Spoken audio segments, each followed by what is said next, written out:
This happened during the holiday season of 2014. Back then, I was in college, and because the campus was so close to my parents' home, I just lived with them to save money on rent. Ever since I was a kid, every holiday season my parents would take our family on a 2-hour drive to the next state over to see extended family.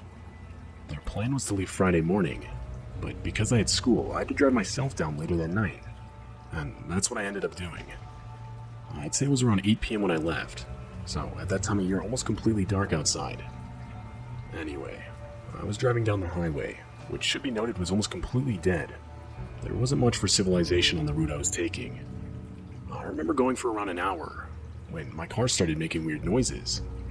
I honestly just tried to ignore it, as the car was old, so it would occasionally do that. But eventually it started slowing down. I literally put the pedal to the floor, but it didn't do anything. That's when my heart dropped, realizing I was out of gas. I meant to fill up on my way back from school, but completely forgot. And like a lot of other things on the car, the gas light was broken, so I had no reminder. Only about a 20-minute walk away was a small town that I knew for a fact had a 24-hour gas station, so I guess things could have been worse. I started my walk, and when I finally made it there, I quickly bought a container, filled it up, and started walking back. Fast forward another 20-minute walk, and I made it back to my car. I filled it up and got inside. But right as I started my car, the headlights revealed some man maybe 50 feet in front of me. Like, no car, just this guy that came from the exact same direction as I had only a couple minutes ago. When he got to my car, he started making a hand signal to tell me to roll down my window. Now, my first instinct was to drive off, but he was leaning on the front hood of my car, and I didn't want to hurt the dude. So I rolled down my window only an inch to hear what he had to say, and possibly get him to move just enough for me to drive off without hitting him. But no, he stayed right on my car. He then asked me if I could give him a ride, as his car had broken down just up the road. But I knew for a fact this was most likely a lie. I had just walked from that direction, and I didn't see any broken down car. I responded saying, sorry dude, I gotta get going. There was silence for a bit, until the guy went on about feeling tired, and if I could at least give him a water or something. I told him sure, and reached over to my glove box where I keep extra waters. Like I expected, he moved closer to my window, and now off my car.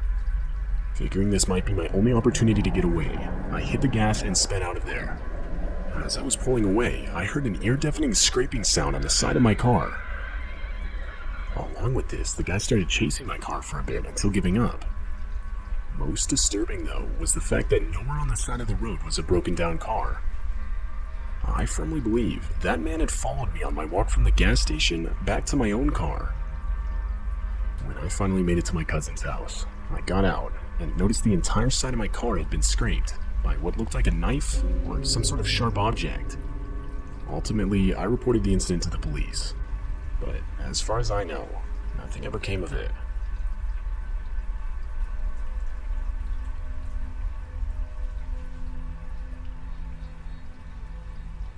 There are some nights in your life that are very hard to forget.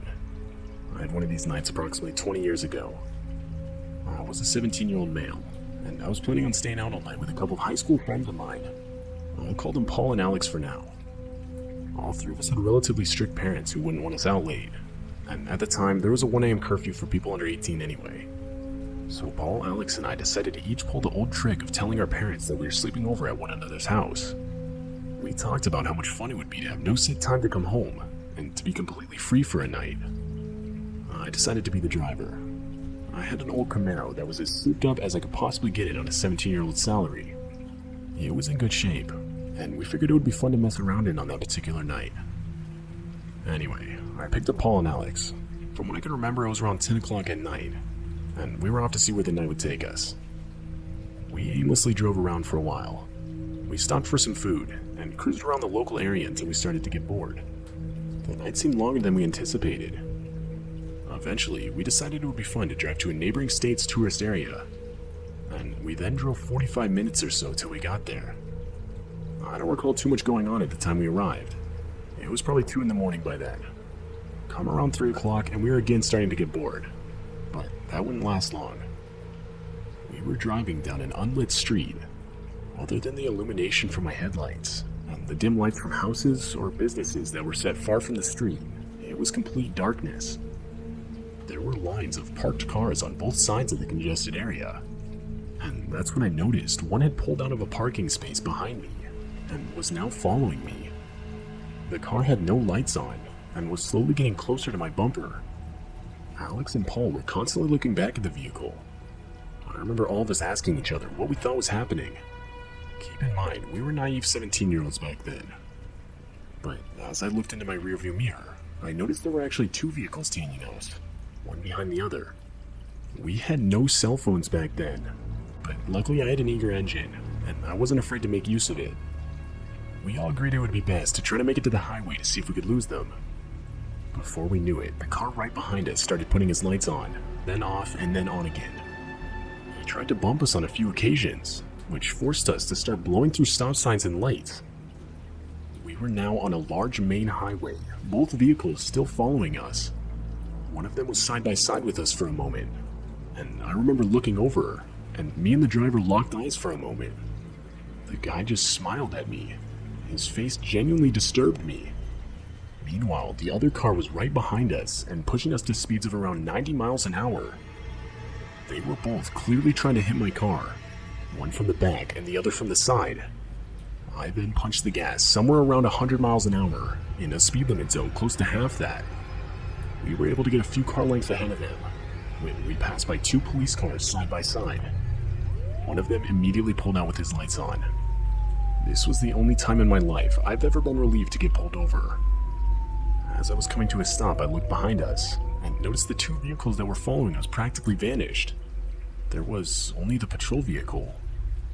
When the officer came to my window, I told him everything. He was in the middle of telling us we were breaking our curfew when one of the cars sped by us. I frantically told the officer that was one of the cars, and he radioed another officer who was able to pull him over further down the road.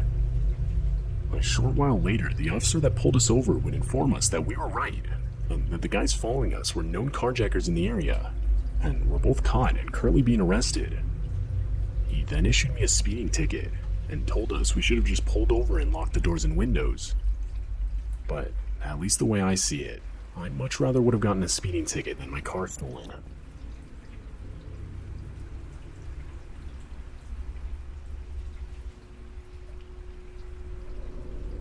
I'm 23, and live in a semi-rural area. There's not really much to do on weekends, so every once in a while I'll go meet up with a couple of friends in the US city, which is maybe a 45-minute drive. This weekend, I decided to do exactly that. I left around 6 p.m. and stayed in town till around midnight. Everything was normal until about 5 minutes into my drive back home. Now, something that needs to be mentioned is I'm not a night owl by any means. So, needless to say, midnight felt pretty late to me. I'll admit I was tired. In all honesty, the only thing on my mind was getting home so I could go to bed. Anyway, I'm driving on the highway, doing my best to keep myself awake, when I see some man in the middle of the road running towards my car waving their arms around. Mind you, I'm going around 70 miles an hour at this point. But somehow, I was able to see the guy in time to slam on the brakes and come to a stop on the shoulder of the road before hitting him. I laid on the horn in frustration, completely unaware at this point how odd it was for a man to be out on the highway in the middle of the night. It wasn't until the guy looked directly at the driver's side window and started walking toward my car did I suddenly realize how bizarre and possibly dangerous the whole situation was. The guy was somewhere around 30 years old and profusely sweating. He looked incredibly panicked, and when I rolled down my window, he explained to me that he needed a ride home while simultaneously attempting to open the locked passenger side door. I asked him where he was going, or where he was even coming from. And to this he explained to me that if I let him in the car, he would tell me. Everything about the whole encounter was off, and so for my own safety, I ultimately decided I wasn't going to give this guy a ride. I told him this, but didn't want to just strand the guy, so I asked him if there was anyone he knew that I could call to come pick him up. In response to this, the guy started crying and full-on banging on my car in frustration.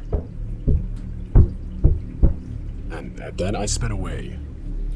Looking in my rearview mirror, I noticed the guy attempting to chase my car, but quickly fading into the distance. After maybe 5 minutes, I called 911 to report the guy. I informed the operator that somebody had been running in the middle of the highway. I also gave his description and explained how he had begged me for a ride, and when I drove away, started chasing me. The next morning, I called the police department for a follow-up to my call, and it turns out the officer who responded to it found the guy. Apparently he was found, again, running in the middle of the road. What disturbs me most is the fact that the guy was identified to be responsible for an armed robbery of a nearby gas station just 30 minutes before my encounter with him. I'm pretty confident that at the time the guy was under the influence of something. I mean, I've never seen somebody act like that.